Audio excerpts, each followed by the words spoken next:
আপনার কাছে জীবনে কোনোদিন কোনো পার্সোনাল ইন্টারেস্ট নিয়ে জীবনে ইলিয়াস যাবে না। আরে বেটা, তুই যে চেয়ারে বসছিস ওই চেয়ারটাই তো জোর করে দখল করে। শেখ হাসিনা কি তোর কি ওখানে বসাইছে? তুই নির্বাচন করে আসছিস, তুই কোন সংবিধানের কোন ধারায় তুই এই চেয়ারে বসছিস?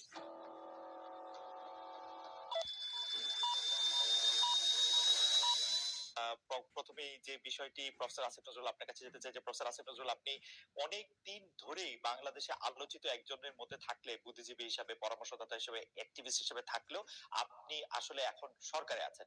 জি আসিফ ভাই, আপনার প্রোগ্রাম শুধু এখন লাইভ স্ট্রিমিং হচ্ছেই না, অলরেডি আমাদের সাথে 3,500 দর্শক যুক্ত হয়েছেন। আমাদের সাথে নিশ্চয়ই আরো দর্শক যুক্ত হবেন। আমি দর্শকদের কাছে একটু ক্ষমা চেয়ে নিচ্ছি, প্রথমে আসলে আমরা লাইভ স্ট্রিমিং এটা করতে একটু দেরি হলো, সেজন্য। প্রফেসর, মন্ত্রিত্ব আসলে উপভোগের জিনিস না। আমি জানি না পলিটিক্যাল মন্ত্রীরা কেমন হয় জীবন উপভোগ করতেন। আমার কাছে মনে হয় যে আমার যে একটা মুক্ত স্বাধীন জীবন ছিল, পৃথিবীতে আমার সবচেয়ে প্রিয় শব্দ হচ্ছে স্বাধীনতা।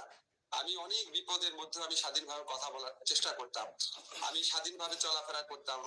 আমাকে অনেকে অনেক ভয় দেখাতো, তারপর আমি গভীর রাতে আমি ঢাকা ইউনিভার্সিটি ক্লাব থেকে টেনিস খেলে একা ফিরতাম, মনে হতো যা হওয়ার হবে।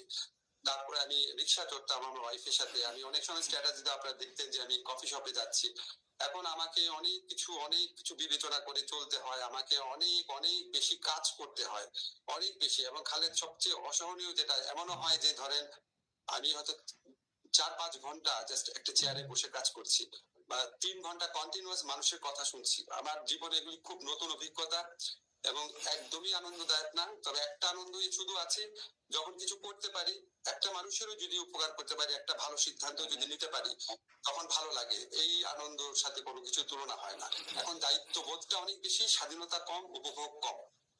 অপরাধ আসিফ নজরুল বলে যে এই ডিজিটাল নিরাপত্তা আইন, সে আমাকে ওই দিন ফোন করে বলছে যে আপনার এখন সমস্যা কি, আপনি চলে আসেন, আপনার শুনলাম পাসপোর্ট নিয়ে সমস্যা। আরে আসিফ নজরুল, আপনি আমার পাসপোর্ট নিয়ে উনি দেখবেন।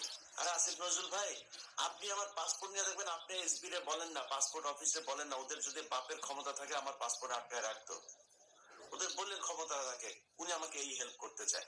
আপনার কাছে এই হেল্প চাই না তো ভাই, আপনার কাছে জীবনে কোনোদিন কোনো পার্সোনাল ইন্টারেস্ট নিয়ে জীবনে ইলিয়াস যাবে না।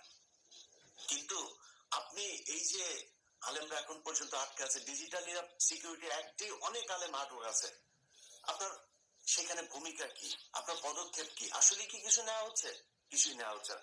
এখন বালের এক আইন দেখাচ্ছে, ওইখানে প্রথম আলোর সামনে যাওয়া যাবে না, ডেইলি স্টারের সামনে যাওয়া যাবে না, কালবেলার সামনে যাওয়া যাবে না, হাজার হাজার পুলিশ আর্মি যায় সেখানে পড়ে। আরে বেটা, তুই যে চেয়ারে বসছিস ওই চেয়ারটাই তো জোর করে দখল করে। শেখ হাসিনা কি তোর কি ওখানে বসাইছে? তুই নির্বাচন করে আসছিস, তুই কোন সংবিধানের কোন ধারায় তুই এই চেয়ারে বসছিস? তুই এখন ঈদ আইন দেখাস। এই দেশ বিপ্লবের মধ্যে আছে, বিপ্লব করে আদায় করতে হবে। গতকালকে সাইফুল ইসলাম আলিফকে সেখানে খুন করা হলো, গোয়েন্দা সংস্থা কি বাল ফালাইছে সেই জায়গায়। এই যে 33 আপনার ডিভিশনের যে জিওসি, এই যে এখন জাহাঙ্গীর আলম ডিজিএফ এর চিফ, তার এখন তার কাজ কি, সে কি করছে? আসামিরা বাংলাদেশের ভেতরে এখন পর্যন্ত আছে, সে ধরছে না কেন? হত্যা মামলার আসামিরা ঘুরে বেড়ায়, তাদেরকে ধরা হয় না। কাজ কি আর্মির, সেনাবাহিনীর, গোয়েন্দা সংস্থার কাজটা কি? সাইফুল ইসলামকে বের হলে ওকে মারবে জানে না?